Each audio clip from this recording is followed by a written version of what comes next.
Bismillahir Rahmanir Rahim. Alhamdulillahi Rabbil Alameen wa sallallahu ala Sayyidina Muhammad wa ala alihi wa sahbihi wa sallam. رضي الله تعالى عنه وسادة التابعين وعلماء عاملين وآئمة أربعة المجتهدين ومقلديهم إلى يوم الدين وبعد. So the Shaykh, he starts off, he says, in the name of Allah, the Beneficent, the Merciful, and may peace and blessings be upon our Master, our leader, Chief Muhammad sallallahu alaihi wasallam, his family and companions. Uthman ibn Muhammad ibn Uthman, he's also known as Ibn Fudi or Dan Fudi. May Allah be merciful to him. Ameen. Says the servant Abdul Fakir, the servant that is in the dire need of his Lord's mercy. He says, all praises is due to Allah. May Allah's peace and blessings be upon our leader Muhammad sallallahu alaihi wasallam, his family and all his companions. And may Allah be pleased with those who followed their path. Our great scholars, our four rightly guided imams. Our four rightly guided imams, and whoever imitates them until the day of judgment. He says, this book is called Nur al Baab. Nur al Baab, the enlightening of the mind, or illuminating of the mind. He says it should be a benefit to its readers, particularly the people of Hausa land. Now this right here, just this one thing, makes a clear distinction of the Shaykh, right? It's two things. When he wrote his books in Arabic, or taught the books that are in Arabic, it was for those who were students of knowledge. Then he will also teach and make a lot of poetry or rhythmic lectures for the everyday common people. And then there was lectures that he gave that was specific for the everyday people. So he kind of separated the knowledge, because those who are engaged in higher learning, they're not the same as the one who is not engaged in a higher learning, right? Their intellects aren't even the same. They're not behaving in the same manner. They're not even thinking on the same page. So the Shaykh, he was crafty in the way he dealt with things. And he, the mentioning that these issues are particularly to the people of Hausa land, I promise you that you'll hear some of the things here. You'll be like, man, this sound like West Philly. This sound like South Philly. Man, this sound like such and such city. So the Shaykh, he goes on, he says, know, my dear brothers, that the people who reside in the areas can be classified by three, right? If you live in Hausa land, he's saying you live in Hausa land, the people in Hausa land can be classified by three groups, and I believe in this time period we stay in, that the same thing is still applicable. The problem is that the people from the first group that he's going to mention, we live and mingle with those people of the other two groups. So anyway, so the Shaykh, he goes on, he says, the first group, he said they were those who were Muslim, who strictly adhered to the teachings of Islam and did not practice those acts of disbelief which are against the teachings of Islam. These Muslims enjoin all that is right and that a Muslim deserves to enjoy in life. They deserve the rights of a Muslim, because they deserve it, because they adhere to what Allah Ta'ala says and His Messenger sallallahu alaihi wasallam. Right now, we have those amongst us, and times is so bad because those who are sinful, they're more outright in it, right? I don't really call them sinful. I kind of like refer to some of them because you have different levels to them, but they fall in the category of what we call the unmasked, right? They don't belong to no Jamaat. They don't belong to no community. They practice Islam by themselves, right? Then you have those who really believe in Islam and adhere to it, right? And then they mix in with that crowd. And then so what you got is a little mixing and matching. So anyway, so we go to the second group that he mentions. He said the second group, they were those who practiced Islam alongside with the acts of disbelief, right? They also made utterances that made them far away from Islam. They made statements that took them out of Islam. These people are considered disbelievers and should therefore not enjoying the same rights that those in Islam, in this Islamic manner enjoy. They're not the same, right? You mixing and matching. This can classify a lot of, matter of fact, you can't even classify one group of people, but you can classify statements because that's how bad it is, right? You would say, oh, this belief only belongs to that group. No, there's people who claim to be Muslim that share the same beliefs that some of the NOI share, right? They say that, there's no such thing as miracles. The prophets didn't perform miracles, right? And they redefine the mu'jizat of the prophets, right? They say, yo, look, that ain't no miracle. Jesus didn't literally heal the blind.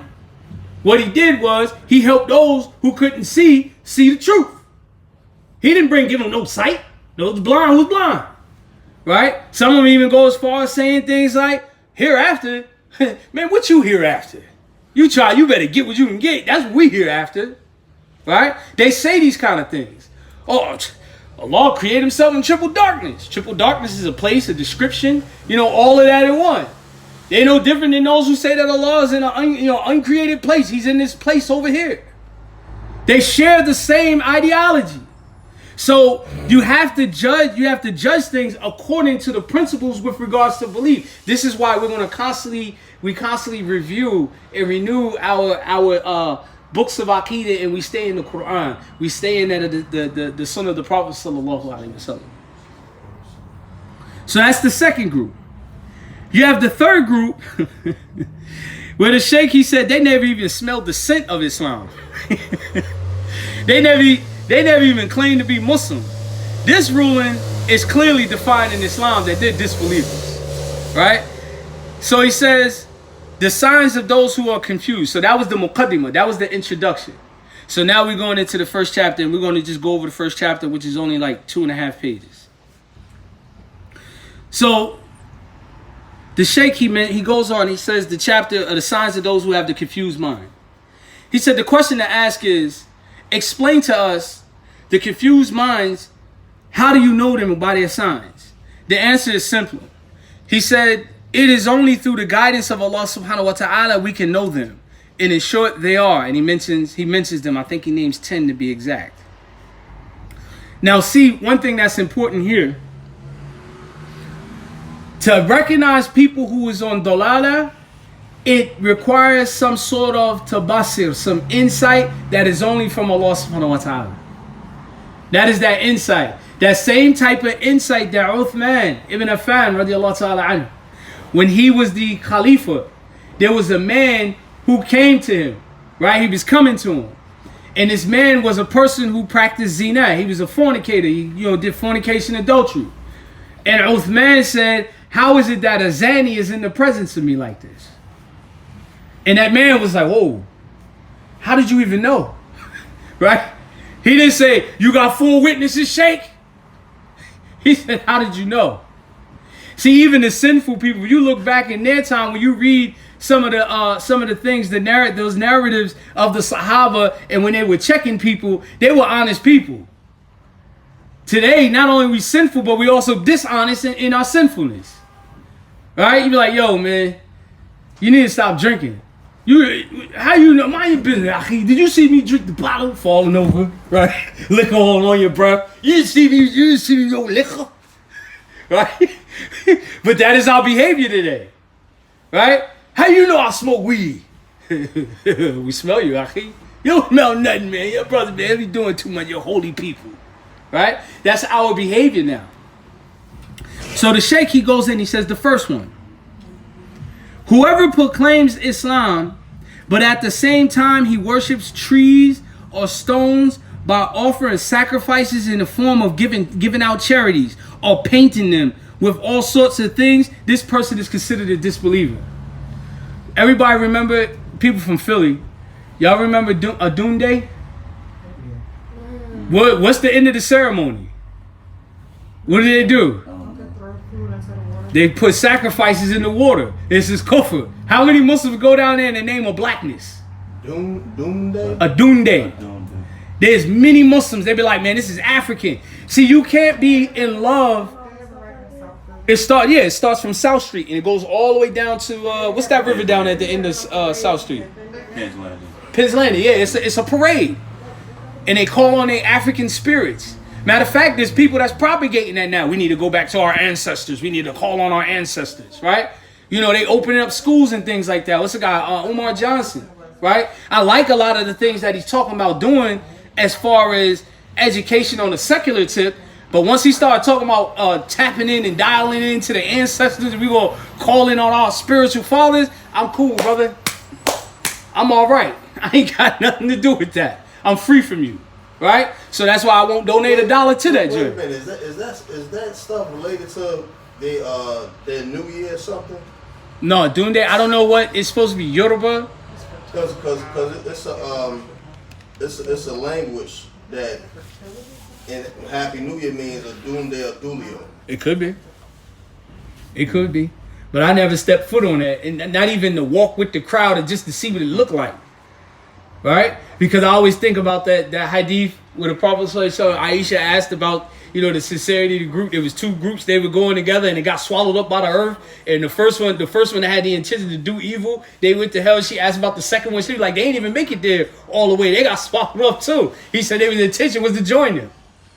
So I like, you know what, I'm cool. I ain't even gonna go there. I ain't gonna go to a gay day parade. So I ain't gonna join in the Doomday either. They both haram. So anyway, so the second thing. He says, whoever proclaims Islam and carries out some of the Islamic practices, but denies the resurrecting after death, is also considered a disbeliever. The ruling of Islam is not even affecting upon them. They not even considered to be Muslim. Who denies the afterlife? You know why? Right? They hold that belief. They like, yo, ain't no hereafter. That's what it quotes, and another one's from the Imam Muhammad community, right? They used to make those kind of statements.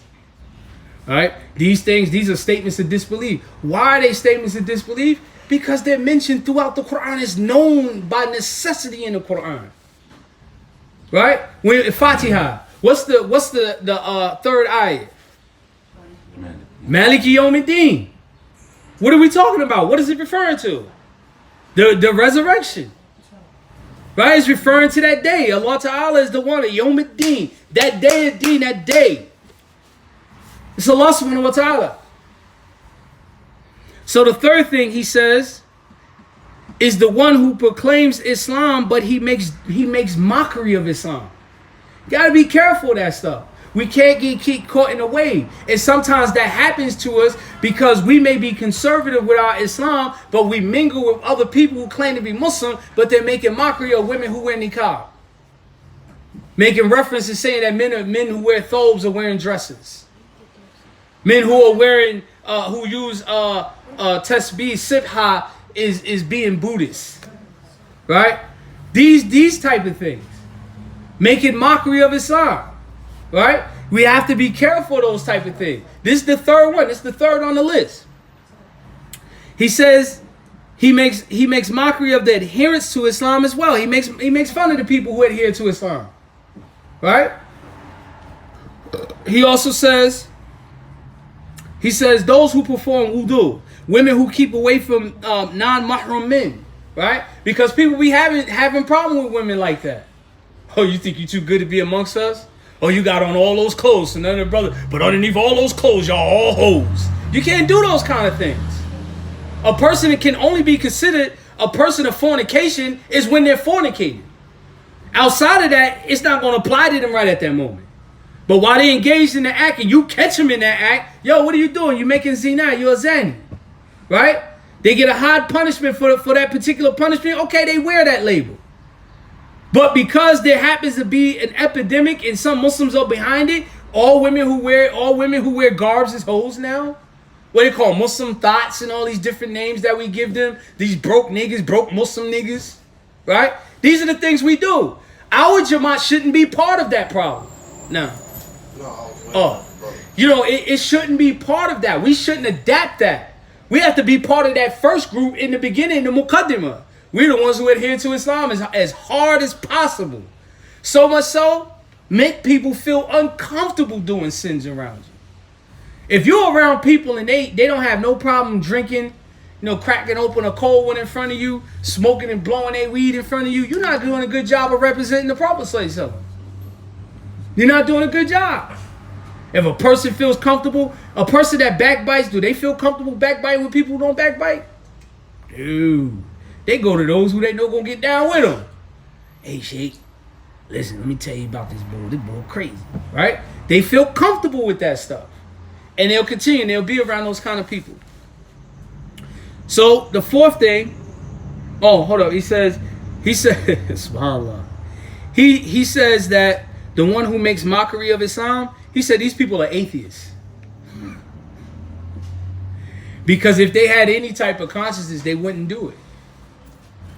Right? These people are godless. They just don't have no iman, no nothing.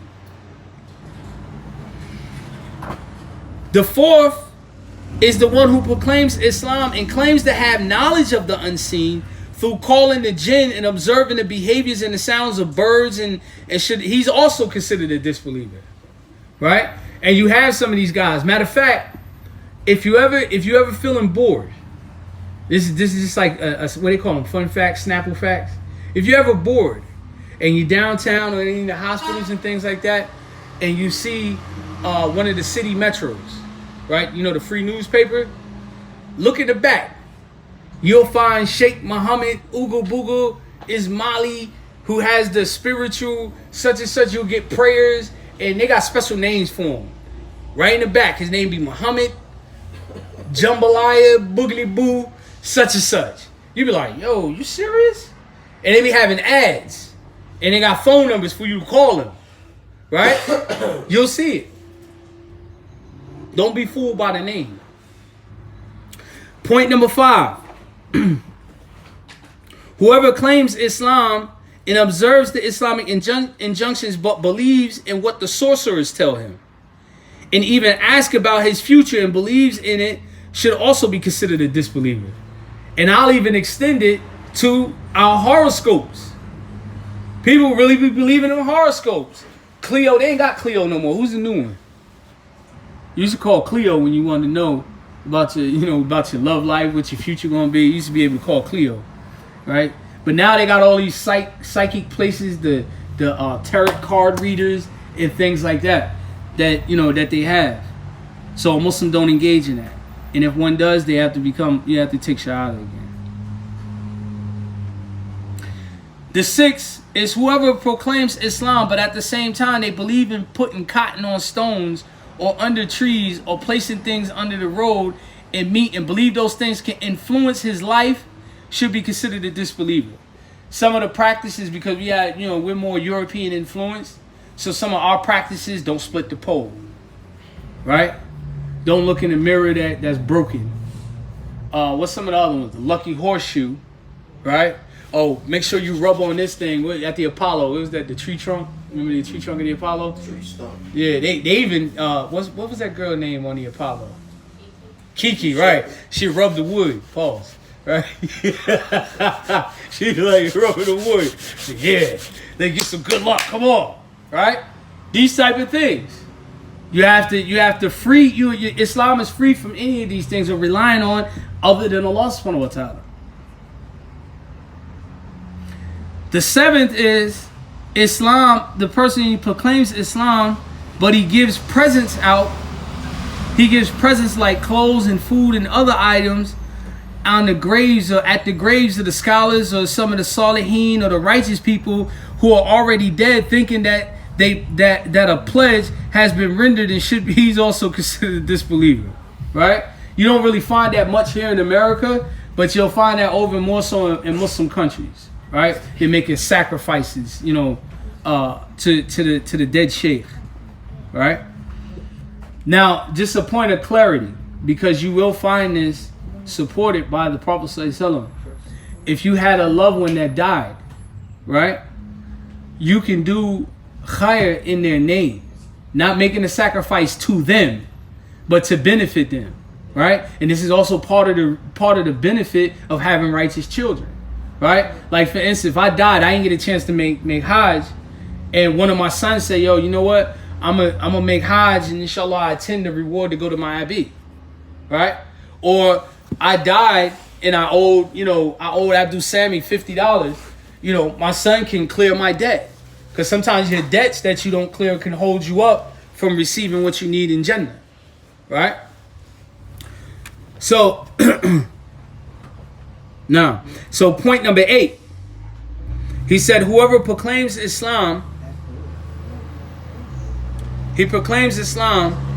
but he practices sorcery, even separated a husband and his wife, and also separated two people who love each other, should be considered an atheist as well. And this is a common practice. It's really one heavy.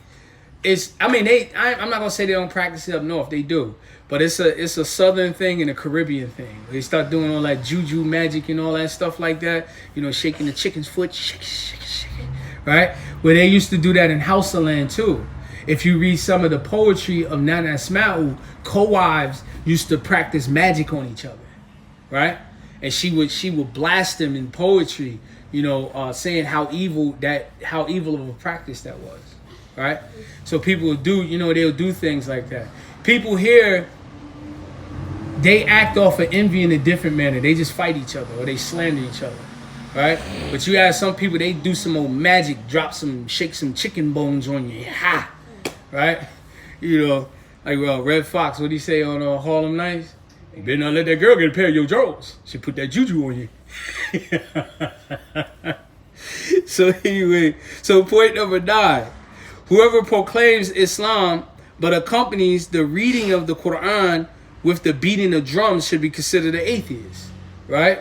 And that's common now too. You hear some people, they have rap songs and stuff like that with the Fatiha in the background, so on and so forth. There was this one movie, I can't remember the name of the movie, but I got it from Blockbuster years ago. Blockbuster don't even exist. Y'all probably don't know what Blockbuster is. But the dude, it was some Mexican joint. The movie took place in Houston, and the dudes was rapping over the Fatiha. They was saying the Fatiha, but they had a beat, and they was rapping it, right? And this is what the Sheikh is talking about here. Point 10. Whoever proclaims Islam but writes the name of Allah, the Quran, on dirty items, for example, the bones of dead, the head of a dead dog, or writes the Quran in the name of Allah with blood of a slaughtered animal, and writes Allah's name or ayat and washes it and mix it with skin of the snake, should also be considered an atheist, right? So, and then a lot of these are practices of witch doctors and stuff like that. Catch the serpent and put the venom in the cup and recite this 10 times and drink it. Hopefully you die because you're stupid. But anyway, so the Sheikh, you said the aforementioned are those with confused mind, but in reality they're atheists and they're not Muslim, right? So he didn't outright call them kafirs, right? Because we know from the principles of Ahl Sunnah wal Jama'ah, when a person is doing an action or saying something to kufr, you're calling that as you see it today. Due to the high level of sensitivity in the United Snakes of America, especially Philadelphia, right? People, you say, yo, that's kufr, that's fine. But you say, yo, you're a kafir, you need to take shahada again, you might have to beat them up, or they're going to beat you up, or whatever the case is, right? So you have to have wisdom. What is that wisdom? You call them out on it when they're doing it. Yo, that's a statement of kufr. Yo, that's an action of kufr. You shouldn't do that. Matter of fact, repeat after me. La ilaha illallah Muhammad Rasulullah, right? You gotta call it for what it is, right? However, what today is, everybody wants to be so politically correct, but politically correct according to whose criteria? According to those who disbelieve. Because we're too busy, we want everybody to like us, right? That's why the Muslims are apologetic for being Muslims, and the non-Muslims are fighting for you to be a Muslim, right? That's what's happening. Muslims are apologetic that they wear khimars, niqabs, and thobes. The non-Muslims are like, it's your right, you do what you want to do. I'm a boy, even though I was born a girl. You can't tell me I ain't a boy, right? So, I mean, hey, they're strong advocates for you, right? Use it to your advantage. But the thing is that Muslims are extremely apologetic. They feel inferior, right? When Muslims, they get in a town, a little small town, you know, or somewhere out in the middle of nowhere where ain't a lot of Muslims, you start seeing people, they take the kufi off, right? They don't wear a thobe, right? One brother, when he used to go to the airport, he put on a suit and tie. You know, and if you ever watch all those so-called terrorist movies where they got the terrorists, how the terrorists dress? Like everybody else, they try to blend in. The guy who wear the thobe, he stand out like a sore thumb, right? He ain't got no agenda. At least that's how it appears, because you're a walking bullseye. So anyway, he says, as for those who practice Islam but never embarked upon acts of atheism, which will imply conversion from Islam, should not be described by by any person as a disbeliever. We are only allowed to judge people as disbelievers by what they do and not by which they conceal in their hearts. We are not allowed to describe those who disbelieve based upon them committing a major sin. Just basically reiterating what I just mentioned. All right? He said the next question is, how should we relate with such a person based on the teachings of Islam? Should we consider their children as slaves? Right? Now why is that? Milke yamin yani. Right? Why? What happens? Children in war, women and children become captives.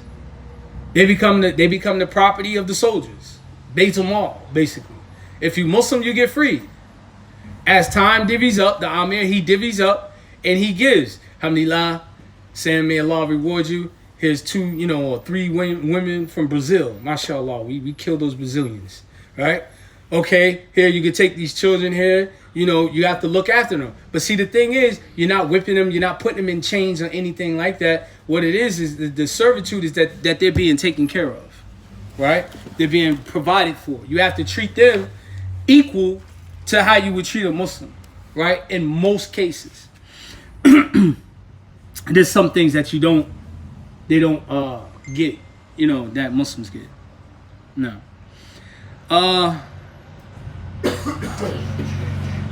He said, what about the wealth which they loot from Muslims, and vice versa? Also is the ruling on those who possess slaves but claim they are free.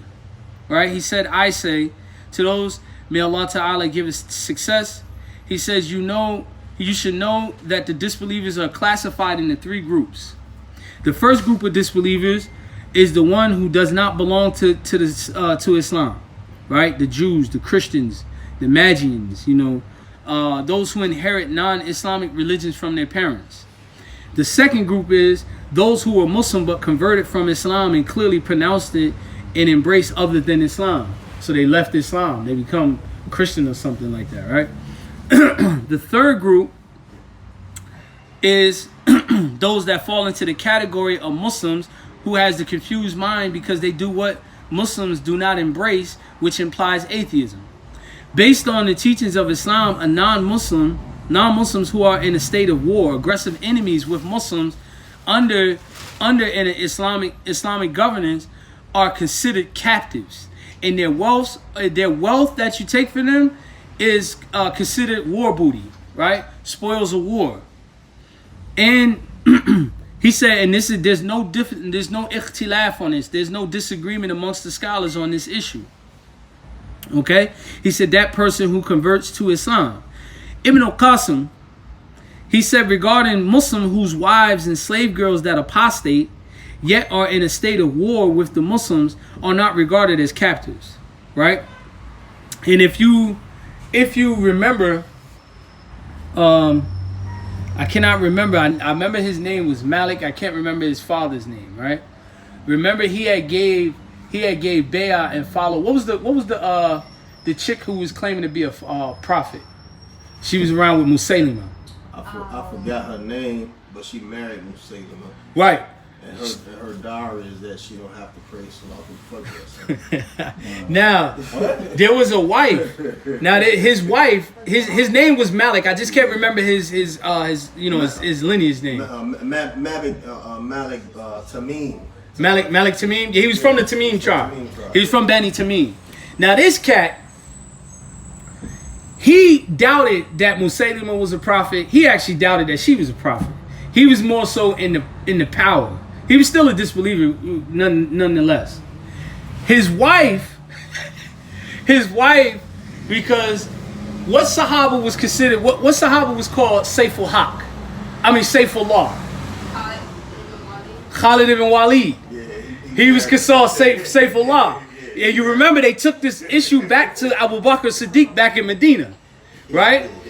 Khalid ibn Walid, he was a beast on the battlefield, bottom line. All the stuff you see today with action heroes, 300 dudes jumping over shields and stabbing people and stuff like that, that was Khalid ibn Walid time on steroids, right? So, main man, Malik, the boy from Bani Tamim, he went and knocked off the prophet chick. She knocked him off, really. It wasn't her. It wasn't him. It was actually the other way around. She summoned him and knocked him off, right? So the wife knew about this. Wife felt some type of way, right? Now this reminds me of Jahiliyyah. In Jahiliyyah, you got a woman, you break up with her. What's one of the most vindictive things she could do to you? She'll go and mess with who? Your car. Not your car. Nah, that's lightweight. Who she go mess with? Oh, your wife. No. Go mess with your enemies. She gonna mess with your enemies. That's the most wickedest thing. And that was always like a sign of disrespect, right? It's always like a sign of disrespect. Dudes still do it today. Like if I have a wife that I'm not married to, and my peoples across town get wind of that, and they like, yo, that's his wife, they want to spite me, they'll marry her thinking like, that's gonna hurt me. You see what I'm saying? People do that. They do it to this day.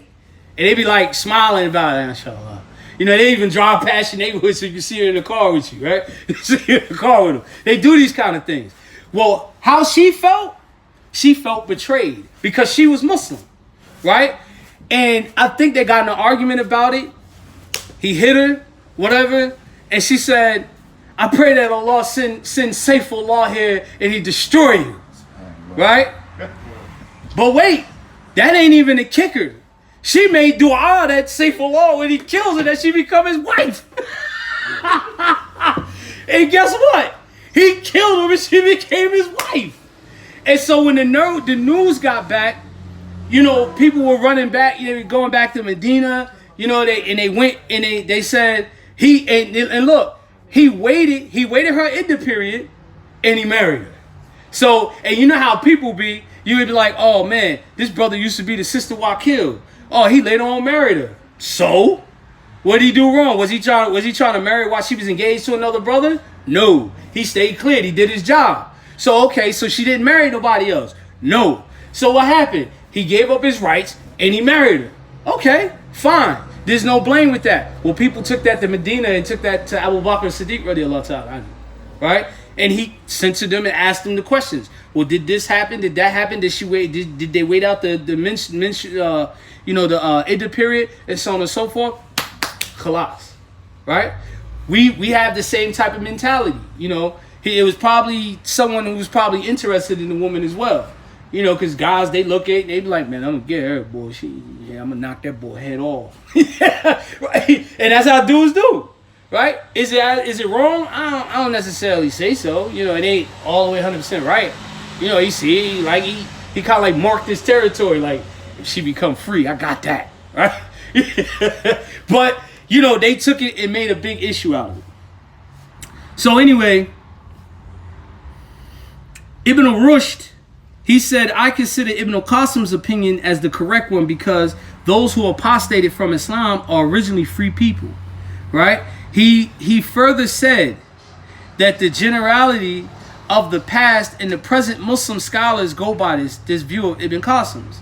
He said, you should also know that under the Islamic control, if anyone converts from Islam, meaning he apostates, he shouldn't really use the word convert, apostate from Islam, he's asked to repent, right? He's asked to make tawbah and revert, and he should come back to Islam, or else the Khilafah declares him to be a disbeliever and they give him the penalty of the sword, right? It's a capital punishment, right?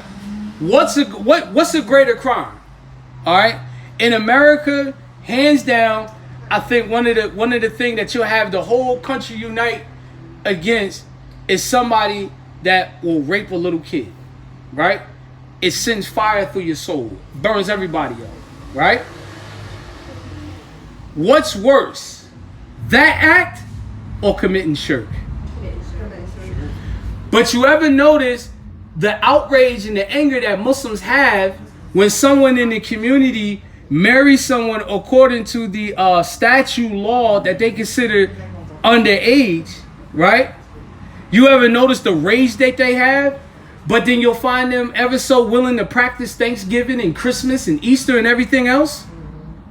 They have no rage towards that. They'll even go to the family functions. But if someone marries, maybe a 30-year-old man may marry a woman who's about 17, 18, they'll be outraged, on fire. Ah! But someone committed shirk, they have no anger towards, right?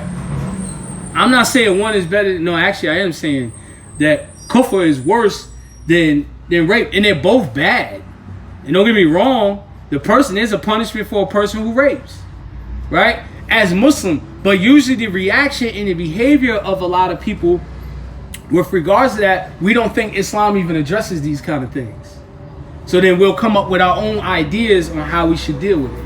Or we should, people will say, yo, he deserved a death penalty, but we just read here the hukum for a person who apostates is the death penalty, right?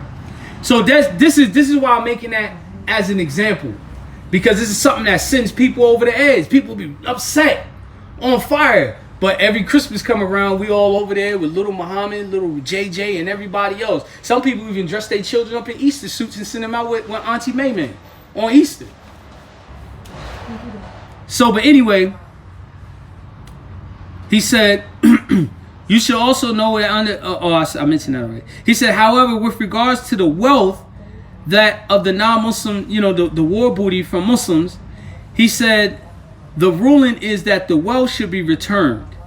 But if it's the other way around, meaning the wealth is obtained by Muslims from non-Muslims who are at war with the Muslims, should not be returned to the disbelievers, right? But in a situation whereby a person claims to possess a slave, but the slave denies that claim, and the fact remains that the person is free until a clear justification is produced, which proves him a slave. This is precisely what I wish to explain with regards to the categories of the people and with the confused identities. And we'll stop there, inshallah. Then next week we'll do the second chapter, and the second chapter is called the calamities that become widespread in the House of Lands, right? And when you go into that, you'll start seeing and start talking and stuff.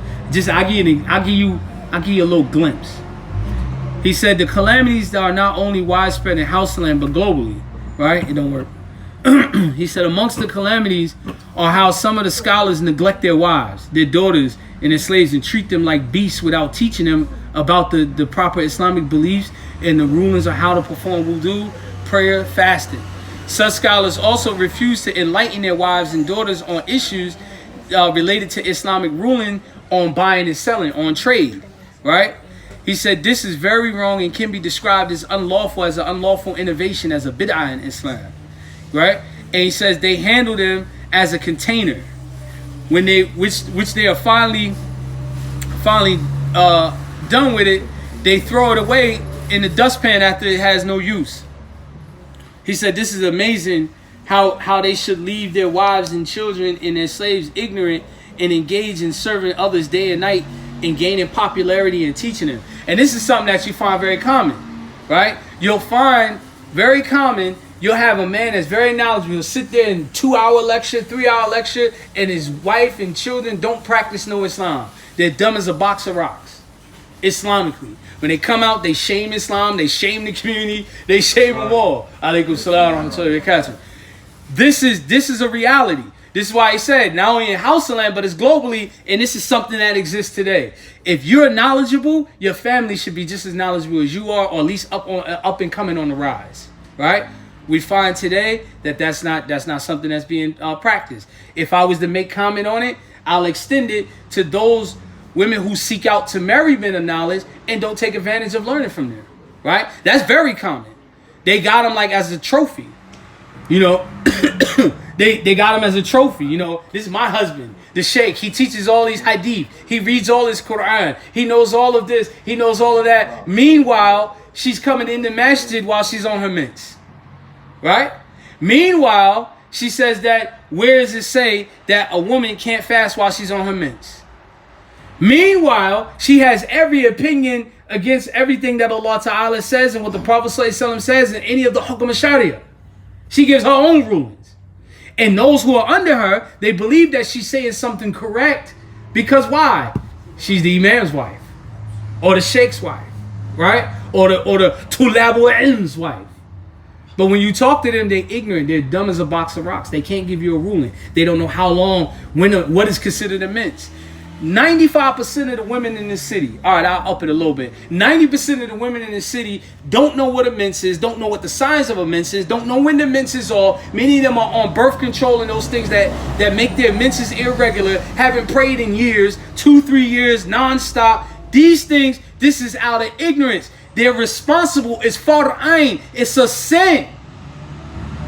But they consider it something that's not important. And then when they're questioned about it, whose ruling they give them?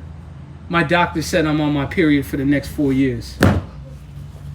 The Prophet ﷺ said that a mince only lasts 15 days, and anything after that is a false mince. Right? You have to be clean a minimum of 15 days, and you can only bleed 15 days. But my doctor said that I'm on my period, so I haven't prayed in about 3.5 years. This is the ignorance that we're talking about. But we'll deal with that in the next class, inshallah. So we'll stop there. Any comments, question, anything? Subhanakallahumma bihamdik wa ashhadu an la ilaha illa anta wa astaghfiruka wa atubu ilayk.